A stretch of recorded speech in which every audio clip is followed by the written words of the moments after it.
Thursday, April 9th, 4:20 p.m. Nice, blaze it. So we are back on the markets. Did not really watch much of the trading session today. So going over our portfolio construction, our focus, and then a couple quick talking points. And so we were over at CF today. Again, this is our fading trade of the resolution to the Iran conflict, Iran war. So we did have further retracement. I guess the stimulus today was, or purported or seeming to be stimulus, was the Netanyahu, the Israeli prime minister, directing the Mossad or whatever their military structure is to start talking with Lebanon. So we had the ceasefire announced, then Israeli shells Lebanon some more, and then Iran's like, hey, we don't like that. So that's what it seemed to be building yesterday. We had some, again, transient resolution now. How steadfast is this ceasefire? That's what everyone's talking about right now today. So regardless, I thought it was a good place to lock in some gains. So I did close half of the CF right around the 119. Obviously, certainly would have been better yesterday, but still exposed short. If it pops back up, we will take another. Frankly, we'll probably go up to, I was planning to do around 50 shares here, but that's only if we get closer back up to, this thing trades so weak, and so if we get any sort of stimulus, some more missiles firing, the ceasefire looking weaker, I expect this to appreciate back up again, and we will re-short this. Regardless, still have 18 shares short. That is up $244 of profit. So the profit we locked in today was right around about, again, half, or the same amount. So overall on CF, we're sitting up about $510 with $300 of that secured. Again, until we're completely out of the position, my mental accounting is never, this trade is over. And for whatever reason, again, I think it's because you've made a decision on this stock, or again, whatever stock you're trading, that you want to see profitability. And if you don't, you certainly have, again, sentiment. You're thinking about the stocks you're trading, not the ones you're not. It's obvious, but again, pointing out any dynamic to managing money. And so pretty neutral again for this. We have, they said 2 weeks, 3 days ago. So next 10 days, again, if it fluctuates back up, we will short. We might even short a little heavier over here. But secured some profit today, just whenever this goes. As we've documented, we've been in profit on some of these things, not closing them, not having the best closes. And that's just, it's just the nature of the game. Because again, all of these extremely short-term fluctuations, you're just managing risk tolerance. So regardless, a nice little chunk of change here. And conversely, not so much. Hey, Brad, yeah, dude, let's wait till 650 on SanDisk until we short the next share. Oh, no, guys, I saw 800 yesterday. Let's short a share then. So we do. Again, I'm still over here thinking about just trading one share around the core position of 3 shares, or 2 shares around 3 shares, something to that effect. Because again, short one at 800, go up about $40 a couple times on that single share. Still would have been down overall, but continuing to build or raising our price average. And so sitting down around here, I think right around 700, 750. So the overall price action is expected. Clearly we've initiated a short position, so we thought it would go down. We've now moved outside of this range. Did wanted to point out this has diverged a little bit. I mean, Micron has gone up, but Micron is still pretty much smack dab, maybe 60% of this channel from, call it 358 to 450, 350 to 450, close enough. And so some sort of sector divergence has definitely popped up. Luckily for us, we are short the one that is still rocketing to the moon. But overall, again, the thought here is when things go away, it's just, again, it's the same commentary every time, but have a manageable position, one that I would add to, the initial position being enough to be a something, right? 2 shares, we catch $200 of depreciation, it's $400. And so overall in our short-term trading, just the stuff this year or that we've been doing this log, it's about $1,800 profit on American Eagle, secured profit on the CF around 300. So in short term, or at least decisions that we've made that's given us appreciation in our account. outside of the income from the bonds is right around $2,000. And so still have exposure with CF and still have exposure with SanDisk. And so again, it's just this overall thought process. It's like, okay, down 700 over here. Not again, I want to go down $0 every single time I make a decision, but for overall price perspective, again, when does the momentum break and go to the downside? That's your biggest, right? That's where you get this quote, the markets can stay irrational longer than you can stay solvent. But we have a manageable position. And so catastrophe from here, or at least something I would consider catastrophe from here. So if we did another $1,000 a share, like if we started getting up into like the 1,200, I would say like 1,200 is like mentally where I'm like capped at. It's like, okay, if we get past that again, it's just barnacle lands. But we'll probably look to put a hedge on there, still short a couple shares, but then have more short-term calls. But again, I don't see this going that much higher. With the sector response to Micron's earnings, again, we have earnings here, April 30th. And so after the market, so again, we still have 20 days. I don't know how many trading sessions. That's at least 2.5 weeks of, trading sessions. And so I'm just kind of over here like, what are we going to do here in SanDisk? Get not excited with the depreciation, obviously, but get overall for our concerted effort decision making, even with this $700 of depreciation, we're still up about 1,500 ish. We'll estimate to the downside and say 1,300 or 1,200. So regardless, we're still in a profit where it's like, okay, we can just let this wiggle around. Again, another $300, that would be $1,200. It's like, ugh, we don't want that. But again, kind of getting into the range of, what about a hedge? But overall, just kind of, $1,000, I would say we'll see how it handles that. But to me, from this level, $1,000 is kind of inevitable. But then again, we could open up tomorrow and it could be down $50 a share. It could be up $50 a share. I just see this getting some appreciation from whatever this resolution from the war is looking like. Once that gets kind of baked in, whatever the verbiage is you want to say, once the market digests that news or that reality, I just don't see how we have, again, 1 year daily on this bad boy. I mean, I think it was like 2,400% or something from this $28. And so we're really pushing it. And again, they're not expanding. They don't have any, even if you have demand, right, you have to be able to keep up with that demand. Anyone that's tried to start a business, you can have all of the good things going along. You still have to execute. And so we're over here from a trader's perspective looking for this news cycle to break or just showing some sort of weakness in this trend of we're expecting a blowout earnings number for sure. But any sort of miss, any sort of lowering guidance, frankly, anything that just isn't like more hype, more momentum, I would imagine would send this down. And so, again, we're right around our max position here. Would not add another 5 share, like the 5th share, until pretty much right around 1,000. I said that yesterday at 800 and then shorted it, and now we're at 850, where it says like this is where I should have added the other one. But what are you gonna do? And so that's the management construction for today. Over here on SanDisk, closed the CF, or half of it. Joby reinitiated a position over here because, again, flying cars, and so we're down $4 over here. But 25 shares at $8.48. And so, again, with more definitive resolution, expecting to get some pop over here, but just really small and just, again, something I'm playing around with. But wanting to have some sort of long exposure. Pop over to Gemmy. Crypto's gotten a bid. Oh, we did have a little pop here today. So we did go into profit land again. So the mental accounting over here, I just do, because I do not like Schwab's. Again, we've gone through that. But I always have a good mental accounting going on of where my money's at and what I've bought, what I've sold, so on and so forth. And so 95 shares at, right around $5, $450, and we've had, about $270 worth of proceeds. And so we're right around, I would say, I think we're down, again, right around 300, 300. We're definitely not in the profit, but we recouped some when we bought at the, mid-5s and sold at like the mid-9s.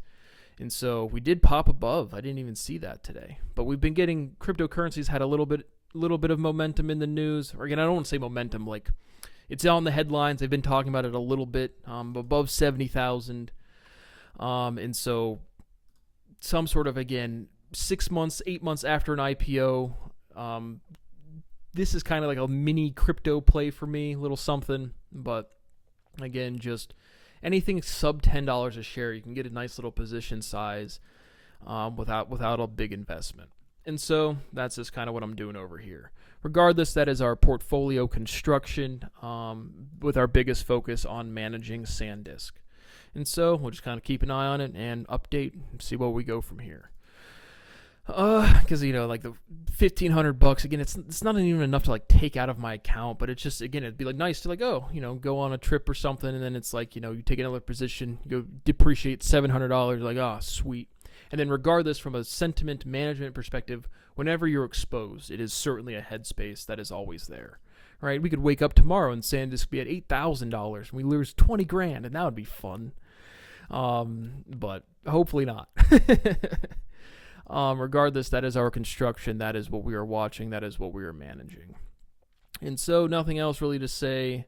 DFTX, again, has popped up above 2150. Yeah, right around 2140. Did pop up yesterday. And so again, I had 950 shares, right around $15, $16. So this is a good $8,000 of depreciation. Again, all because of crime. Again, the amount of money that I have lost because of income potential, contractually owed money, damages, all of that stuff. I mean, there's no realistic number. And so, regardless, I sit over here waiting for the IRS to try to extort me because, again, I cannot emphasize enough to the people torturing me. These dollar bills, I would not be sitting here making these videos. They would be on income funds, and I'd be trying to live my life. Again, we're going on 6.5 years since Adam said to me, in person, my neighbor, why are you still trying to make money? Because I still have no way to live a stable, functioning life. I can't transact and have any sort of awareness. It's like, okay, well, again, I can't get into society. And then when you have transactions and you don't pay taxes, it's just this headspace of like, I am under duress. Every action I have committed in my entire life is with restriction to my constitutional rights. It is profoundly illegal. And I just have no way to resolve this. What do I fucking do? I have to click these buttons to try to make some money. Every time I click some of these buttons, if I make some money or lose some money, it's another thing to get sent to the IRS. I do not have constitutional rights. If I get some sort of automated letter in the mail, what do? Just tell the exact truth? Well, nobody's going to believe it. Like, how do I function in this society? So I continue to emphasize the United States of America is an abysmal joke. At this point, I am begging for, literally, I'm not exaggerating, a time frame to stop getting extorted so I can manage the money that you're literally sitting looking at on this screen to have some sort of quality of life. My quality of life is zero. So I continue to emphasize that because I will never have a career and a family, and absolutely just nobody cares. But it is. I wish somebody cared about Bradley Boas. Nobody gives a fuck about me. Nobody's ever cared about me, no matter how many times I'm saying I'm the victim of crime, I'm the victim of crime, I'm the victim of crime. It never matters. And so, again, anybody involved in the suppression of science, the law enforcement agents, the newscasters, the academics, you guys are all destroying another human being's life, and you simply do not give a fuck. It is disgusting. But that is our portfolio construction for today. Our talking points, again, back to that, again, criticizing all of these privileged people. I want Josh Brown in prison. You and Duncan, that fruit cup you guys do on animal spirits, you guys can go to share the same cell. So fat fuck Josh Brown, who is a criminal, again, and I want him in prison. These people need to go to jail. I have so many news clips of them sitting there chuckling and laughing and talking and demonstrably violating the Fifth Amendment. They are not compensating me for my private property used in public directly. No one cares. Ha ha ha. Brad lives at his parents' house. Brad can't literally go into a grocery store and afford food. Brad just had to try to renew his Medicaid, which that's immediate fraud immediately. It's like, do you have income? Like, what do you mean? Do I have net income? Am I building wealth in any capacity? Can I satisfy my basic financial needs? Fuck no. So do I have any net income? Absolutely not. But then how do I tell somebody that? And then you get one accounting statement sent to the IRS and you get an automated letter. And then you have literally like thousands of hours of documentation, and then some idiot at the IRS is going to get a letter and say like, hey, watch this. Like I don't know how to live a life, man. Under the context of profound duress, I will never have constitutional rights. These are the only dollars I will ever have, and I could still make it work if I had the awareness and the certainty that I wouldn't get extorted more. Not possible. But fat fuck Josh Brown, he's allowed to live a life, have a career and a family. So where is he at today? Oh, he's at one of these universities lying about everything, stealing about everything. Stealing all of my property. And this is hilarious. This was Josh's quote. He was at the University of Miami, Florida, celebrating Miami, Florida becoming a top 40 business school. How arbitrary can we get with these standings? What about the top 45? Why didn't we celebrate that, Josh, or the top 50? And now they're on track to get to the top 20. Not the top 10, or the top 15. What about the top 30? All of these mediocre fucks just run around their entire lives creating participation awards so everybody can feel like a great contributing member. I'm in a top 50 research, an R1, an R10, an R25. What's math, guys? What's mathematics? What's physics? What's linguistics? All of these schools are just fraudulent enterprises for circle-jerking idiots to feel good. And so what a top 40 means, what a top 20 means, what any of that metric discussion even is attempting to indicate is beyond me. Every academic institution is committing fraud to a level where, hey guys, look at the letter A and the letter E on your keyboard. You see how the shapes are inverses? Yeah.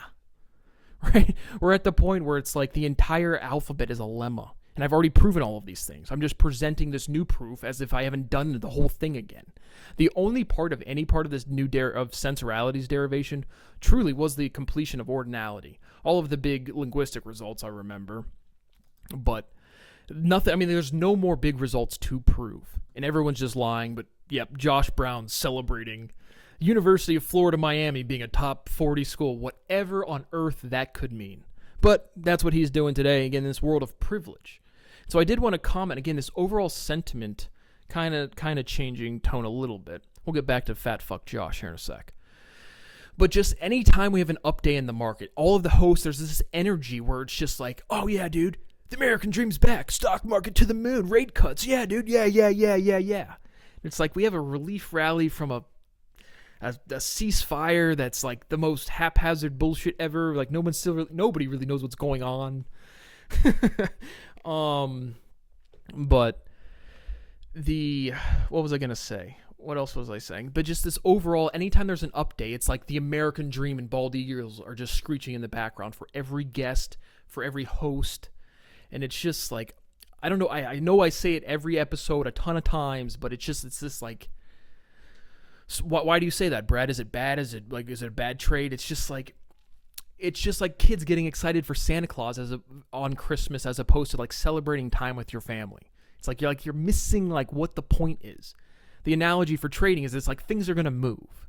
And so I always hear the sentiment of like appreciation, stock market go up is the only way to make wealth. And it's just like such a juvenile understanding of what money making in extremely liquid financial markets look like. Push back on that every single time I hear it. I know I've said it probably 100+ times. But back to Josh Brown, and I actually liked this discussion. He had a bet with, I think it's Harrington, her last name, a regular contributor, regular host, middle-aged lady. But they have a bet. So it's like we always talk about price targets. And an analyst comes out with a price target. To me, I know I've said these things, but a price target without a time frame means nothing. And I would say 80 to 90% of the calls or discussion I see on CNBC is something to the effect of, what's your final trade? What are you buying? What are you selling? For how long? And there is a lot of discussion. I'm not going to sit here and act like you guys never discuss that, but it's just something that stands out where it's like if we say someone's going to buy something or sell something, the amount of times a time frame is attached to that discussion, I'd say is like 40%, and it should be 100%. And so they have this kind of debate. Again, we've covered Netflix. I called that, again, right around, we bought a little bit. It's just the price range. I'm not going to take a big position, right? Again, a big position on any of these is like middle market or even like high cap major stocks is just like the conviction to me is just so low all of the time. But these short-term, medium-term moves, pretty high conviction most of the time. And so we took a little bit, again, really, like, we kind of hit this immediate, again, medium short term right now bottom for now. And so that was a good call. But they're on there talking Disney versus Netflix. I have no real opinion on Disney, except, again, but is it not even Chapek? I thought there was Amaro. I thought there was somebody else. Let's pop this bad boy up. Isomorphisms. Yeah, check math class here in a second. That stuff's not good. But Disney CEO current. So yeah, Amaro. So I was wrong. It's not even Chapek, bro. But again, like, honestly, after March 18th and Iger's out, like, are you serious, Disney? Like, just under the leadership of Amaro versus Iger, it's just like Shaq and Kobe, bro. Like, how can you even compare something under Iger's leadership to Amaro? And in all seriousness, how you become a CEO or a high-level executive without being an owner or a founder is beyond me. Because high-level executive is just a person with a big paycheck. It's not like you're not like doing some secret executive functioning move where you're doing high-level strategy or every day or even a lot of days. And so it's like how you like differentiate yourself as an employee, not being a founder, just like, hey, I'm C-suite. I'm eligible to be a C-suite executive. Like what differentiates people who have run big companies for X amount of time is just I don't even get it. This upper level management to CEO level C-suites without ownership, without founding the companies, how you guys clamor over each other and get jobs, beyond me. How really anybody gets a job, beyond me. But regardless, Netflix, again, for the short, immediate term, more of the price range to momentum shifting is why I called long here. Overall fundamental, medium to long-term perspective, have no opinion. But Josh says this is a good guarantee for 20%, but they put some time frame on it. And I think it was before the end of the year. So like I just said, reiterating, to me, all price action, all price targets have to come with a expected time frame to even be meaningful. But they hosted a poll, and it said 82.8% of the viewers liked Josh's Netflix versus 17.2% liking Jenny's Disney for an appreciation into the end of the year. So truly no opinion on Disney, except for the fact Iger's gone. Like, how can you even... I don't even know what you guys are talking about. But slight, short-term, medium-term for Netflix, and again, the overall demand story of low price to entry for streaming services, a ton of content. The business models to me right now make no sense. And so consolidation to me is huge. I know we've talked about that. I see that as inevitable for this sector. But so I think the Netflix trade is a pretty decent one. Disney, no opinion. But again, I liked seeing them discuss their opinions or their positions, their price targets with a given time frame. So I like that little discussion. I guess we'll see how it plays out. I like the Netflix one. No opinion on Disney because I haven't followed it at all. And then that might have been it. Yeah. And so I just have the SanDisk and the Micron divergence. And so let's pop back on over. Looks like we're going up more. Woohoo. Oh boy, this is fun because we were on a little roll, which again, it's like the overall price movement to our position size. Like the overall dollar figure is not fun, but the overall price action, again, I mean, this is what we kind of expected. Again, once we started leaking up towards this upper part of the range, again, I've managed it as best as I can, but it's easy to look back and say, oh, we should have sold here. We would have been up, $150 of profit. We've covered that throughout. So the overall move is not really that concerning. It's just not fun to see a dollar figure, especially now that we're in the fourth month of the year and we've taken $0 out and we're up about, before this trade up about $2,000 and now it's like $1,300 with exposure where it can go down more. And so it's like, but again, I don't have constitutional rights. And again, like if I were to make $100,000, nice chunk of change for sure, yearly salary, awesome. But then it gets this whole tax awareness as if I cannot function in society. Like I can't resolve that. I don't know what the fuck to do. And so it's ruined my entire life as I document in every single video.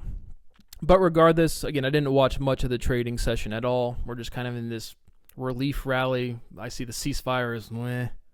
I guess we'll find out. I have no special insight in comparison to anybody else. And then the overall, let's just say like that resolves, and then we say Strait of Hormuz is open. And again, I'll do my whole legal section. But now it's talking about like we're not even convinced. We're not going to get Iran still going to be enriching uranium. And so it's like, what did any of this conflict do?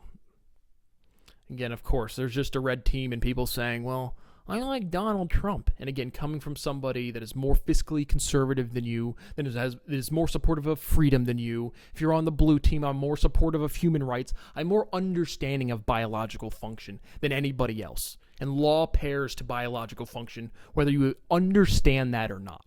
And we're just at this period where, again, you have the United States, you have Russia, you have North Korea. You have such a disparate environment of policy versus human behavior that it's a carnival. People will look back at, it's always easy to look back at history and be like, wow, that's fucking insanity.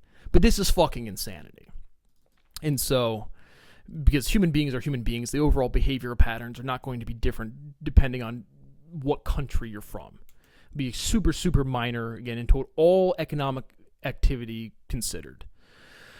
And so we will check back in tomorrow over here. This video probably won't be uploaded until there's a couple more clips. And so regardless, that is where we finished up today, April 9th, 4:47 p.m. And we will see you later.